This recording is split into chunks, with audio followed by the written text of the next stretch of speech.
Olá, meu amigo, minha amiga, sejam muito bem-vindos à nossa continuação aqui do simulado para a Polícia Civil do DF. Siga aqui nosso canal do CDF Concursos, acompanhe, comente, porque os nossos simulados estão aí para ajudar você nessa caminhada rumo à aprovação para a nossa Polícia Civil aqui do Distrito Federal. E assim, gente, é um concurso muito bacana, acabou de subir a remuneração aí, né? O presidente sancionou a lei. Então é mais um incentivo aí, né, com uma remuneração ainda mais atrativa. Já era atraente, agora está ainda mais, né? No nosso simulado de hoje, a matéria é legislação, as leis ali que o concurso cobra, mas vou focar especificamente nas leis de direito administrativo, né? Porque eu sou o professor Ellison Rocha, professor de direito administrativo aqui no CDF, então o foco aqui desse simulado vai ser realmente nas matérias de direito administrativo. Então aqui no sumário, vamos já apresentar legislação, né? O tópico do edital é legislação, porém, vamos focar nas leis que envolvem o direito administrativo. E quais são? A Lei 8429, a Lei de Improbidade Administrativa, a famosa LIA, e a Lei 8.112, né, que é o Estatuto dos Servidores Públicos, tudo bom? Então vamos continuando aqui, já vamos na primeira questão, para a gente realmente abordar esses temas que caem bastante em prova, né? Bom, aqui uma questão do CESP, aqui todas as questões no estilo CESP, vocês vão ver que uma das questões foi inédita para abordar um tema que eu acho importante, o resto todas as questões do CESP realmente, beleza? Começamos aqui então com essa do CESP e vamos ver o que ela nos diz, né? Consideram-se sujeitos ativos dos ilícitos previstos na Lei de Improbidade Administrativa o agente público e o terceiro particular que, mesmo não sendo agente público, induzir ou concorrer para o ato ou dele se beneficiar direta ou indiretamente. E aí, gente, certo ou errado? Vamos dividir aqui? Olha só, consideram-se sujeitos ativos. O que são esses sujeitos ativos? Bom, gente, os sujeitos ativos são aqueles que praticam o ato de improbidade administrativa, que tem uma conduta que viola a probidade administrativa, uma conduta ímproba, uma conduta de improbidade administrativa. E quem podem ser esses sujeitos ativos, né? Aqui está falando que pode ser o agente público, se a questão terminasse aqui, correta. E ela fala que, e o terceiro particular que, mesmo não sendo agente público, induzir ou concorrer para o ato ou dele se beneficiar direto ou indiretamente. E aí, o terceiro, né, um particular, uma empresa, uma pessoa, ela pode cometer um ato de improbidade administrativa, uma pessoa que não seja servidor público, que não seja um agente público? Pode ou não pode? Pode, gente, está certíssima a questão, tá? A questão é correta e nós vamos ver o porquê. Olha só, já trazemos um esquema aí para ajudar a sua revisão, né? E o sujeito ativo, ele pode ser o agente público e aqui a definição ampla.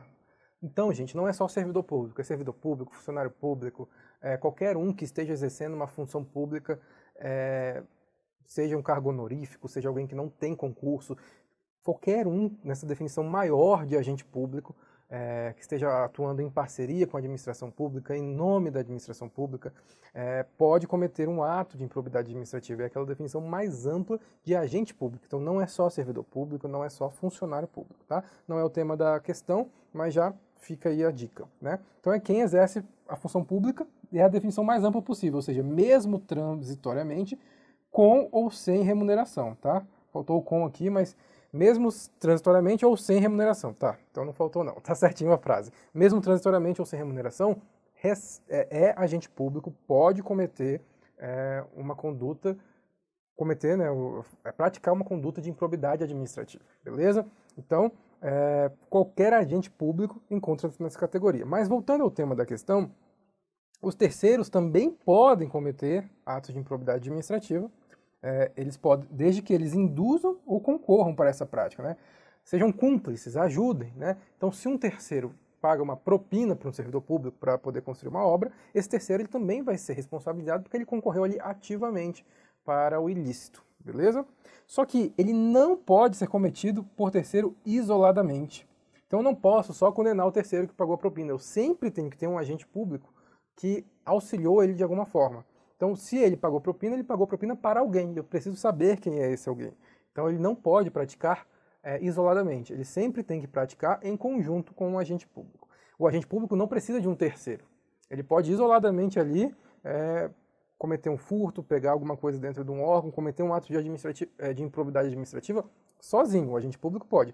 Agora o terceiro não. O terceiro ele só age com improbidade administrativa em parceria, em conluio com algum agente público, ok? Vamos para a nossa segunda questão então. O oficial de justiça, e prestem bem atenção aqui, ó, CESP 2013, oficial de justiça. Então, o CESP tem essa mania, né, de contextualizar, e até é um negócio bem legal.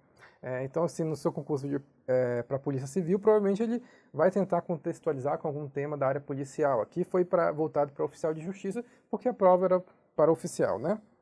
Então, assim, o oficial de justiça aqui, no exercício do cargo público, isso é importante, aufira vantagem patrimonial indevida, estará sujeito, além das sanções penais, civis e administrativas previstas na legislação específica, às cominações arroladas na Lei 8429, por configurar a situação, ato de improbidade administrativa que importa enriquecimento ilícito. Então, beleza, vamos ver aqui por partes. Então tá, o oficial de justiça, que no exercício do cargo, né, aufira vantagens, estará sujeito ao quê? Além disso tudo aqui, né, além de penal, civil e administrativa prevista na legislação específica, que é um parêntese, entre vírgulas, ele estará sujeito ao quê? Às cominações da lei de improbidade. Por quê? Porque configura ato de improbidade administrativa que importa enriquecimento ilícito. Tá certo. Mas por que que tá certo? Porque existem vários tipos de atos de improbidade administrativa e esse é um deles. Quais são os tipos de atos de improbidade administrativa? O primeiro é justamente esse, citado no artigo 9º da Lei de Improbidade, que são os atos que importam enriquecimento ilícito. Eu já até destaquei, porque é exatamente isso que a questão traz, né? Se ele auferiu vantagem, se ele pegou dinheiro, se ele recebeu vantagem que aumentou o patrimônio dele, então enriqueceu ilicitamente. Um ato que provoca enriquecimento ilícito, que importa enriquecimento ilícito, é um ato de improbidade administrativa. A gente já vai ver, ainda nesse simulado, que é o ato que tem as sanções mais graves. As sanções maiores são contra esse tipo de ato, que geram enriquecimento ilícito, ok? Mas tem outros, tem os atos que causem prejuízo ao erário, né? Qualquer coisa ali, uma fraude em licitação, alguma coisa que gerou um prejuízo ao erário, tá? Ah, mas sempre que gerar prejuízo ao erário, vai ter enriquecimento ilícito. Nem sempre, porque é possível, em tese, que um oficial de justiça, por exemplo, receba uma propina, ele enriquece o patrimônio dele, ele enriquece ilicitamente, mas o ato dele não causa nenhum prejuízo financeiro, não causa nenhum prejuízo ao erário. Pode causar prejuízo à moral, aos bons costumes, a várias coisas, mas não um prejuízo financeiro, então não tem dano ao erário. E o contrário também, é verdade. Pode ser que por não observar bem a lei, por não ter cuidado, alguém causa um prejuízo ao erário. Não fez por mal, às vezes até não teve dolo, mas teve apenas culpa, a gente já vai ver isso. E aí, por irresponsabilidade, às vezes, nem por má vontade, nem por má fé, mas por irresponsabilidade, causa um dano ao erário, um prejuízo ao erário, que é justamente o que está disposto aqui no artigo 10, atos que causem prejuízo ao erário. Tem um ato muito específico, que é uma novidade, né, na lei. Antes era 9, 10 e 11, agora é 9, 10A, 10, 10A e 11, né? São os atos decorrentes de concessão ou aplicação indevida de benefício financeiro ou tributário, tá? E por último, atos de improbidade que atentem contra os princípios da administração pública. É um pouco mais amplo, e por ser amplo e por abranger vários princípios que podem eventualmente ser violados, quando é apenas contra os princípios, as sanções são as menores comparado com os outros tipos de improbidade. Tudo bem? Então, seguindo aqui, vamos falar especificamente do que a questão nos pediu, que são os atos que importam enriquecimento ilícito. Quais são as características desses atos de improbidade que importam enriquecimento ilícito? Então, você tem sempre uma percepção de vantagem pecuniária ou patrimonial. Você aumenta seu patrimônio, você coloca dinheiro na carteira, dinheiro ilícito. Isso é errado. Tá? Você não, o agente que pratica esse ato de improbidade administrativa com enriquecimento ilícito. Né? Essa percepção de vantagem ela é de forma indevida e ela é em razão do exercício da função. Tá? Então, digamos que esse oficial de justiça também apite jogo de futebol ali, né, dos amigos dele no final de semana, e ele recebeu propina como oficial de justiça e também como juiz de futebol ali, apitando a pelada lá dos amigos. E o fato dele receber a propina no jogo de futebol é errado também, porém não tem nada a ver com o exercício dele enquanto oficial de justiça. Então, se apenas pegarem esse fato, não tem como ele responder por improbidade administrativa. É um exemplo meio bobo, mas apenas para ilustrar que tem que ter a ver, tem que ter relação, né, com a função que ele ocupa, com o cargo com a função que ele exerce com o cargo que ele ocupa, ok? Então, em razão do exercício da função estatal, tá bom? A conduta tem que ser dolosa. Eu não posso, fui responsável e enriquecido ilicitamente, nem tem como, né? Ela é dolosa. O que é dolosa? É intencional. Ele teve a intenção de enriquecer ilicitamente. Não é apenas culpa, porque a culpa pode ser imperícia, eu não fui muito perito, eu errei mesmo, eu não tive a competência necessária, eu não fui cuidadoso o suficiente. E aí realmente é culpa. E a culpa pode ser culpa leve, culpa grave, tem várias situações. Agora, o dolo, ele é essa intenção. E para o enriquecimento ilícito é necessário que a conduta seja dolosa, que a pessoa tenha a intenção de praticá-la. Tem que ter um nexo causal entre, está um pouco relacionado aqui, né, em razão do exercício da função estatal, esse nexo causal entre a vantagem e a função pública, ok?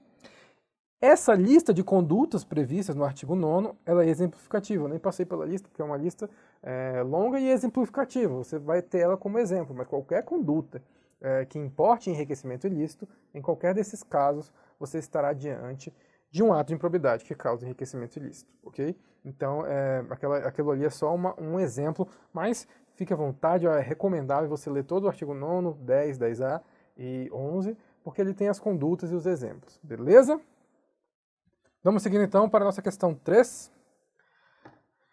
Constitui ato de improbidade administrativa qualquer ação dolosa que resulte em perda patrimonial para a União, não sendo prevista a omissão culposa para esse tipo de delito. Vamos ler com calma aqui? Vamos dividir? Constitui ato de improbidade administrativa qualquer ação dolosa. A gente já comentou que quando tem intenção, tá certo. Que resulte em perda patrimonial para a União. Então, qualquer ação dolosa que resulte em perda patrimonial para a União é ato de improbidade administrativa, certo ou errado? Certo, beleza. Não sendo prevista a omissão culposa para esse tipo de delito. Essa segunda parte está errada. O que acontece?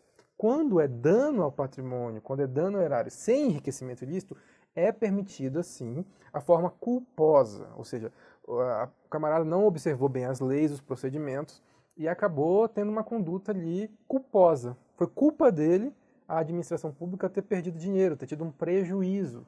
Ele não observou as regras de licitação, ele não foi cuidadoso na hora de olhar as planilhas e acabou havendo um superfaturamento. Ele, por exemplo, não recebeu um centavo a mais, ele não recebeu nenhuma vantagem. Mas a falta de cuidado em analisar, em pesquisar preços no mercado, causou um prejuízo ao erário. Nesse caso, ele pode sim ser responsabilizado por culpa e não por dolo. Ele não teve a intenção, mas a culpa foi dele. A responsabilidade é dele, beleza? Então, essa parte em vermelho é justamente o que está errado, né? Não sendo prevista a omissão culposa, está errado porque é previsto. E aqui, na LIA, né, na Lei de Improbidade Administrativa, artigo 10, ela fala exatamente isso, que constitui ato de improbidade administrativa que causa lesão ao erário, qualquer ação ou omissão, tá? Então pode ser, no exemplo que eu dei, a omissão do agente em procurar novos preços de mercado, em ir analisar, então é uma omissão, às vezes não, ou pode ser uma ação, algo que ele fez de forma imprudente, ou uma omissão, algo que ele deixou de fazer quando ele tinha o dever de fazer, beleza? E aí ela pode ser dolosa ou culposa. Quando ele fala que não é prevista a omissão culposa, está errado, porque é previsto tanto a omissão quanto o fato de ser culposo. Desde que enseje perda patrimonial, tá bom? Então, no enriquecimento ilícito, a conduta tem que ser dolosa. Sempre há percepção de vantagem patrimonial. Já quando causa prejuízo ao erário, ela pode ser culposa ou dolosa, e não há necessariamente vantagem patrimonial. Entendeu? Então essa é a grande diferença entre o enriquecimento ilícito e o prejuízo ao erário. Questão 4. João. Essa questão aqui é bem interessante porque é muito comum o CESP cobrar. Ele traz uma situaçãozinha, aqui é o João, pode ser o Marcelo, o Luiz, ele inventa um nome na hora. Ele fala um pouquinho de como que aconteceu e aí ele traz uma série de questões. Né? Uma série de afirmativas para vocês julgarem, para que vocês julguem os itens, né? Então vamos ver aqui o que o João fez, tá bom? João, servidor público responsável pelo setor financeiro de uma autarquia federal, sem observar as formalidades legais, facilitou a incorporação ao patrimônio de entidade privada sem fins lucrativos, de valores a elas repassados mediante a celebração de parceria. Então o João ali, provavelmente nem teve dolo, talvez, né? Pelo que está escrito aqui na questão do CESP, não dá para dizer que ele teve dolo. Mas o que dá para dizer é que ele teve culpa, no mínimo culpa. Então, sem observar as formalidades legais, sem perceber os procedimentos, sem ir lá na lei e ver se está tudo certinho, ele acabou por facilitar que determinada empresa recebesse vantagem que ela não deveria receber. E se ela recebeu vantagem a mais, alguém pagou a mais. E quem foi que pagou a mais? A administração pública. Então teve prejuízo, teve dano ao erário, né? Então nessa situação hipotética, nessa situação aí do João, conforme a legislação e a doutrina a respeito de improbidade administrativa e regime disciplinar do servidor público federal, aí julguem os itens, né? Julga esse item aí, ó. João poderá ser responsabilizado pela prática de ato de improbidade administrativa causador de prejuízo ao erário. Tá certo, né, gente? Acabei até já dando a resposta, lendo a primeira parte da questão e já comentando na última, mas essa questão é bem legal para a gente comentar isso. E olha, de 2018 para delegado da Polícia Federal. Então, assim, é uma questão realmente envolvendo ali a área policial. Então, uma questãozinha parecida pode cair para você, tá bom? E assim, ela mostra exatamente uma questão em que você vai ter que fazer esse juízo.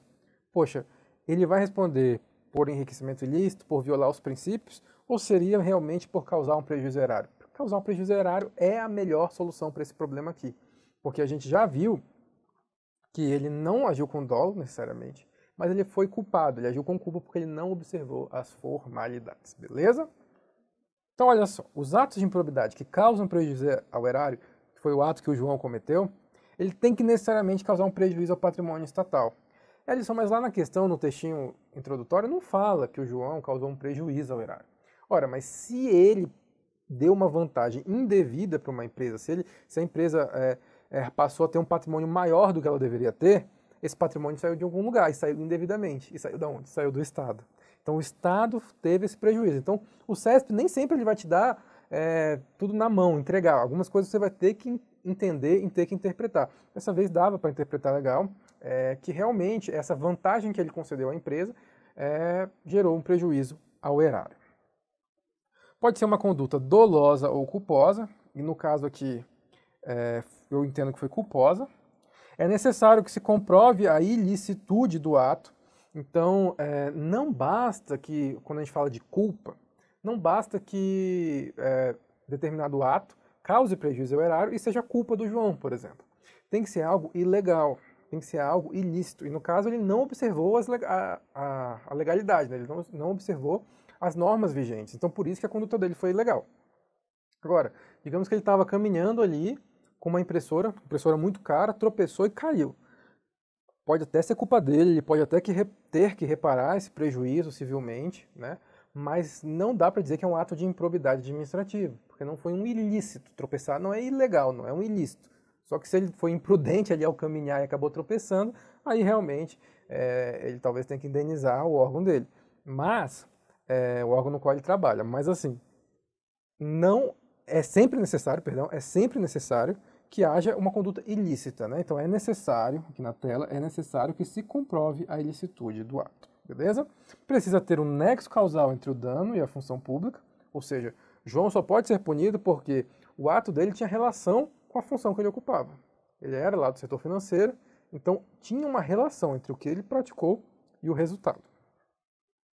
E, novamente, a lista de condutas previstas no artigo 10 é exemplificativa. Dá uma lida ali nas condutas, vai dar para dar uma clareada, mas aquilo ali é só um exemplo. Vamos continuar?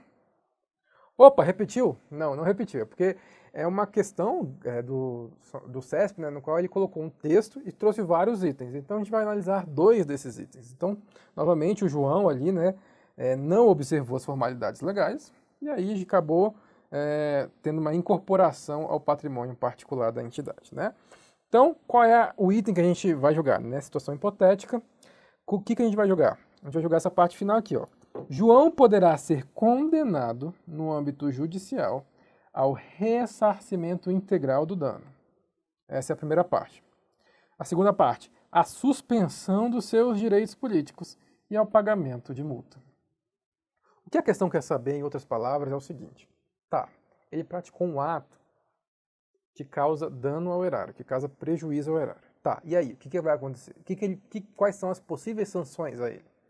Uma delas, ressarcimento integral. Certo ou errado? Certo, ele tem que ressarcir todo o prejuízo que ele causou. Ah, mas não foi pro bolso dele, mas foi culpa dele, então ele vai ter que ressarcir. Beleza? Vai suspender os seus direitos políticos. É possível? É possível. Aqui está falando poderá. É possível que ele tenha a suspensão dos seus direitos políticos. E também, ele pode ser condenado ao pagamento de multa. Multa? Ele pode ser multado? Pode. Pode. E tá certo, gente. Tá certo. Porque, olha só, quando causa prejuízo ao erário, nós temos todas essas possíveis consequências que eu vou ler aqui. É possível que tenha perda dos bens ou valores acrescidos ilicitamente ao patrimônio, porque há casos em que há dano ao erário e enriquecimento ilícito ou acréscimo ilegal ao patrimônio. Então aqui você teria essa consequência. O ressarcimento integral do dano foi exatamente o que a questão falou. A perda da função pública. A suspensão dos direitos políticos. Aqui eu só quero deixar uma dica para vocês. Sempre que a questão falar em cassação dos direitos políticos, está errado. A Constituição não permite. Ela só permite a suspensão por um período de tempo. Você não pode ter a cassação dos direitos políticos, que seria para sempre. Não dá. Tem que ser suspensão dos direitos políticos. Tem muitas questões fazendo essa pegadinha. Então é suspensão dos direitos políticos, beleza?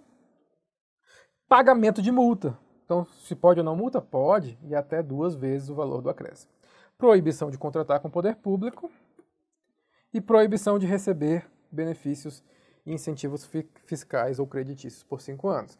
Essa é a lista de benefícios, essa é a lista de essa é a lista de punições, de sanções que a Lei de Improbidade Administrativa traz para quem causa prejuízo ao erário. Vamos continuar? Bom, aqui eu trouxe todo um comparativo, bem rapidinho, isso aqui pode servir para sua revisão, para comparar todos os tipos de improbidade administrativa e tem a ver com a nossa questão, porque olha só, por exemplo, a perda da função pública, ela está em todos os tipos. Então sempre que a questão falar que determinado ato ou conduta causa perda da função pública por ser ato de improbidade administrativa, está certo, porque em todos os casos causa, né? O único que permite dolo ou culpa é prejuízo ao erário, então gravem isso, tá bom?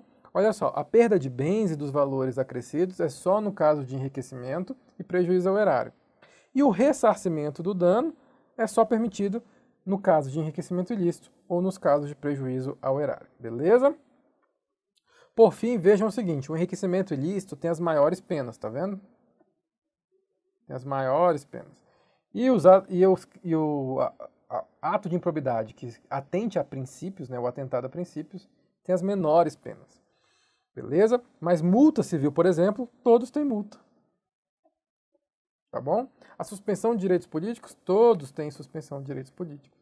Vai variar, né, a duração dessa suspensão. Já a proibição de contratar com o poder público não está presente em todos. Aqui não tem essa proibição. Em que caso? Do artigo 10A, que é a concessão ou aplicação indevida de benefício tributário. Beleza? Terminamos aqui as questões relacionadas à lei de improbidade administrativa. Beleza?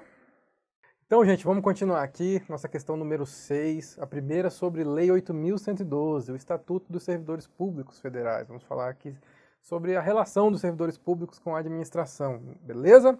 Questão do CESP, relativamente recente, de 2018. O que diz aqui? A promoção não constitui forma de provimento em cargo público. Como assim? A promoção constitui ou não constitui uma forma de provimento? Ou seja, você avançar na carreira é uma forma de você entrar num cargo público? Como assim? Você vai promovendo e aí tem uma certa, digamos assim, você vai se promovendo e aí ao mesmo tempo você entra em um novo cargo público? Tá certo ou errado isso? A promoção não constitui forma de provimento, certo ou errado? Tá errado, gente. Tá errado por quê? Porque ela constitui uma forma de provimento em cargo público. Pode ser meio confuso. Você fala, pô, mas eu já estou na carreira, né? Então, por exemplo, já sou um agente administrativo, já sou um policial civil, E aí eu vou promovendo na carreira. Como é que eu estou entrando no serviço público? Como é que eu estou tendo essa promoção? Como é que essa promoção está sendo um provimento em cargo público? Como assim? Eu já explico. Olha só, primeiro vamos para a lei. A Lei 8.112 fala que são formas de provimento. A primeira é a nomeação, é a forma originária de provimento, você vai ser nomeado, você vai entrar. Mas a promoção também é, assim como a readaptação, a reversão, aproveitamento, e tem outras que a gente já vai ver. Então aqui, ó, o tipo de provimento originário é a nomeação. Mas as formas derivadas são várias, inclusive a promoção. Tá, então me explica aí, como é que alguém vai ser promovido e por que isso é uma forma de provimento em um cargo público? É porque, gente, diferentemente da progressão, a progressão você só está indo na carreira, você só vai ganhar mais, digamos assim, né? A progressão, você está na classe A, digamos assim, nível 1, você vai para o nível 2, nível 3, vai ganhar um pouquinho mais, você vai progredindo na carreira. A promoção não. Na promoção você ocupa, de fato, um novo cargo. E às vezes, deixando vago o cargo antigo. Então, ao mesmo tempo que é uma forma de provimento no cargo mais alto, ela é uma forma de vacância no cargo inferior. Tá? E às vezes não tem vaga para todo mundo na carreira de cima, no cargo de cima, não tem vaga para todo mundo. Um exemplo disso é a carreira de diplomata, por exemplo. O diplomata, ele começa ali como terceiro secretário, ele vira segundo secretário, até virar primeiro secretário, até chegar eventualmente a virar ministro, que é um cargo lá da diplomacia, né? Mas assim, nem todos vão chegar, nem todos, no caso de promoção, nem todos chegam, porque tem vários requisitos. Às vezes tem que passar, tem que ter cursos, né? Tem que fazer cursos, tem que ter um determinado tempo de trabalho, às vezes tem um limite de vagas realmente. Então a promoção é sim uma forma de provimento. Uma forma de provimento derivado, porque você não vai estar entrando originalmente naquele cargo por meio de concurso ou nomeação, não. Você vai realmente estar evoluindo na carreira, mas para um cargo diferente. Porque aquele cargo, por exemplo, no caso da carreira de diplomacia de segundo secretário, é um cargo, pela lei, diferente, com salário diferente, remuneração diferente do cargo de terceiro secretário. Então você vai evoluindo na carreira e isso é sim um tipo de provimento. Então, decore, pode não fazer muito sentido, a promoção você só está progredindo na carreira. Não. Quando você só progride na carreira, o nome disso é progressão. E também não confundir com a famosa transposição, que é quando você, por exemplo, passa para um cargo de nível médio, com alguma determinada atribuição, e aí do nada você faz o controle interno, ou do nada mesmo, alguém te nomeia num cargo de nível superior, de auditor, de qualquer coisa do tipo. Isso aconteceu, né? Aconteceu bastante no Brasil, até a Constituição de 1988. Antes da Constituição, era permitido essa transposição. Então, o camarada entrava ali como auxiliar, de nível básico mesmo, né, nível fundamental, e aí lá dentro do órgão ele ia galgando, acontecia a famosa transposição, até que, por exemplo, um cara que entrou como auxiliar, às vezes entrava como motorista, com qualquer coisa do tipo, e sem demérito nenhum, mas assim, era algo que acontecia antes e hoje não é mais permitido. Ele entrava como nível fundamental, sem demérito nenhum a esses cargos, essas funções, e aí ele fazia o pulo, né, a transposição, até para cargos como de auditor fiscal, para vários cargos, às vezes, relevantes mesmo, às vezes por meio de concurso interno, e às vezes apenas porque tinha uma influência, tinha alguém que indicava, e aí tem vários casos. Isso era chamado de transposição. Hoje não é mais possível, hoje só é possível a promoção, que é dentro da mesma carreira, tá bom? Aí pode, aí está permitido. Então, gente, a promoção é sim um dos tipos de provimento. E por isso a questão está errada, porque ela fala que a promoção não é um tipo de provimento. Então está errado, porque a promoção é sim. Beleza? Vamos continuar. Item 6 errado. Beleza, então, gente, vamos aqui para o item 7. Considere que determinado servidor estável, demitido após regular processo administrativo disciplinar, por desvio de verbas públicas, comprove sua inocência por meio de ação judicial. Nesse caso, tendo sido a pena de demissão anulada no âmbito judicial, o servidor deverá ser reintegrado ao cargo por ele anteriormente ocupado. Queria fazer um comentário para vocês nessa questão. Várias vezes no CESP, ele traz uma situação hipotéticazinha dentro da própria questão, dentro do próprio item. E foi o que aconteceu aqui. Ele fala, considere que... Quando ele fala considere que, tudo isso aqui que ele está falando, você tem que considerar que é verdade. Às vezes o aluno vai ver, considere que determinado servidor estável, demitido após regular processo administrativo disciplinar, por desvio de verbas públicas, comprove sua inocência por meio de ação judicial. Ele fala, não, ação judicial não poderia ter revisto o PAD, não sei o quê. E aí, essa primeira parte do item não é para você julgar. Essa primeira parte do item é para você considerar. Então considera que essa situação é verdade. Ele foi lá no PAD e ele conseguiu comprovar sua inocência por meio de ação judicial. Isso o CESP te deu como um fato, considera isso, tá? Então ele ainda fala, nesse caso, tá bom? Então não é para julgar a primeira parte, julga só a segunda, tá? Qual é a segunda parte? Nesse caso, tendo sido a pena de demissão anulada no âmbito judicial, então ele está te dando mais um dado, a demissão foi anulada na parte judicial, no âmbito judicial, o servidor deverá ser reintegrado ao cargo por ele anteriormente ocupado. Então, o que ele quer saber é o seguinte, um servidor que foi demitido, depois ele vai lá e anula a demissão dele na via judicial, seja na via judicial ou na via administrativa. Ele vai lá e anula essa demissão, consegue a anulação dessa demissão. Ele vai ser reintegrado ao cargo anteriormente ocupado? Certo, tá certo, gente. Isso se chama reintegração. É uma forma de provimento também nos cargos públicos. Então, o que é a reintegração? É a constatação de que a demissão do servidor foi ilegal. Então, ele provou na justiça, ou ele provou até dentro da própria administração, em um processo administrativo, que a demissão dele foi ilegal, não foi correta, tá? Mas ela só se aplica ao servidor estável, beleza? Ela pode ser decorrente de decisão judicial ou administrativa, tá? E o servidor reintegrado deve ser ressarcido de todas as vantagens, tá bom? Então ele ficou ali 1 ano sem receber salário, brigou na justiça, contratou advogado, é mais do que justo que ele receba todas as vantagens que ele perdeu nesse período, desde que de fato a demissão dele tenha sido ilegal e ele consiga comprovar, tá bom? É isso que a gente chama de reintegração. É a volta do servidor que anteriormente foi ilegalmente demitido, ele volta para o cargo que ele ocupava, se ele for estável, beleza? Vamos agora para a questão número 8. A investidura em cargo público ocorre com a nomeação devidamente publicada em diário oficial. A investidura em cargo público ocorre com a nomeação, certo ou errado, gente? E aí, o que vocês me dizem? Para um pouquinho para pensar se a investidura em cargo público ocorre com a nomeação. É com a nomeação? Não, né, gente? É com a posse. Olha só. A nomeação, nós temos o provimento. Como a gente teve a lista ali de provimentos, o único provimento originário é a nomeação. Agora, a investidura, ela só existe com a posse. A investidura é com a posse.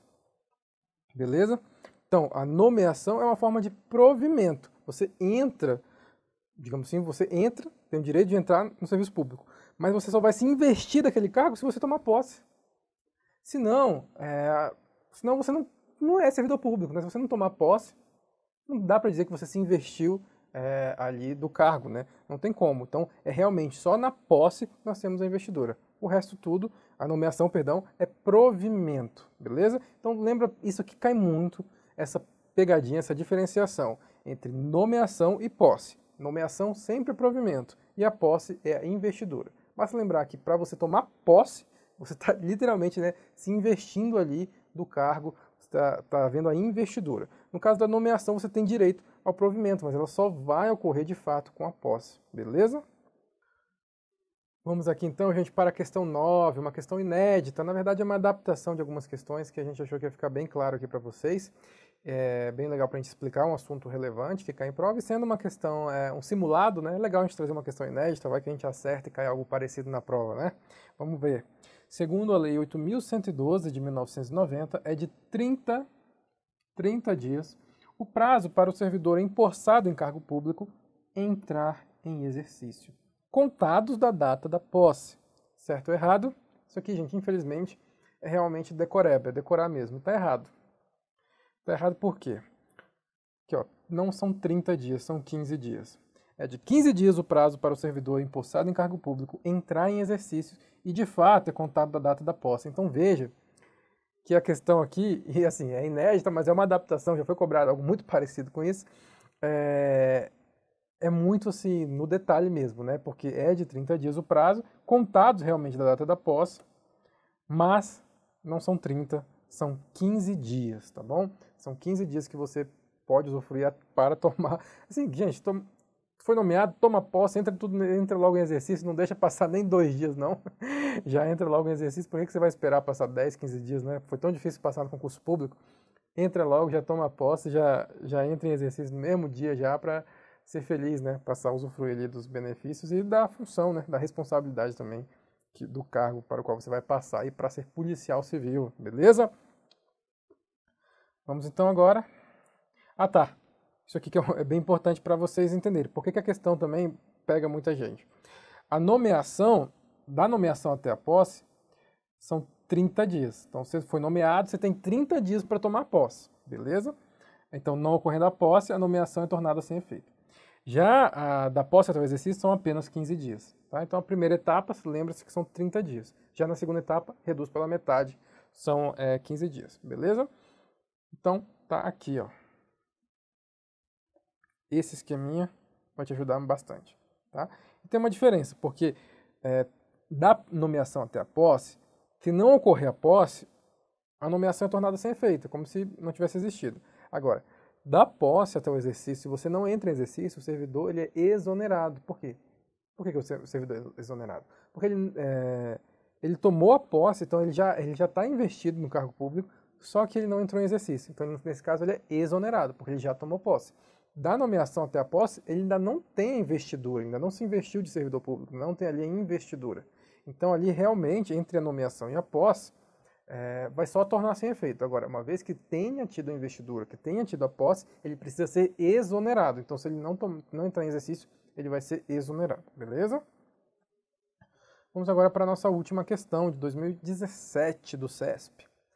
Demissão, promoção ou morte de servidor público são situações que geram vacância do cargo público. A questão está certa, né?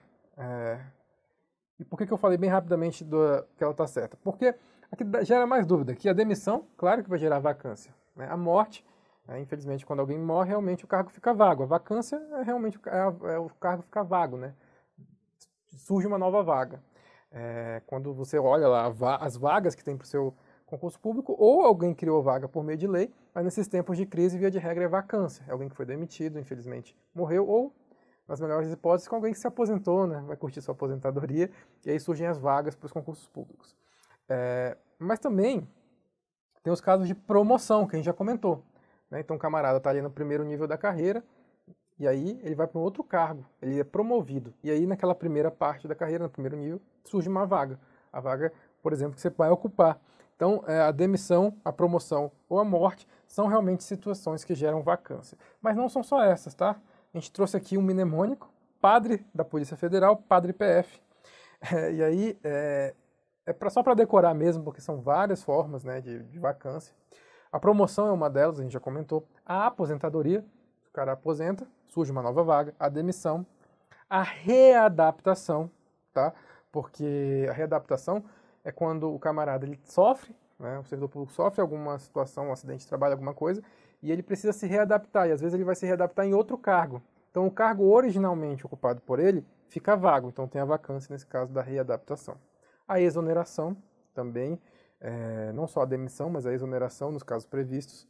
A posse em outro cargo inacumulável, então ele tomou posse, você está ali policial, passou primeiro ali para ser agente da Polícia Civil dela, depois você passa para delegado, por exemplo, para juiz, para qualquer coisa, para outro cargo que você queira.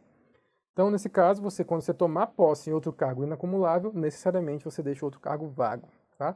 E a última hipótese, falecimento, a morte. Né? Então, padre PF. Dessa forma, você decora aí as formas de vacância, as formas como os cargos ficam vagos. Então, uma questãozinha até relativamente fácil, mas para a gente introduzir o conceito, e principalmente esse mnemônico aqui para você decorar, para terminar, realmente tendo a sensação de que o simulado agregou aí para você e de que você realmente já tem aí uns esqueminhas, não só as questões, mas tem vários esqueminhas legais que a gente trouxe, tabelas, realmente para ajudar na formação do seu conhecimento para essa prova.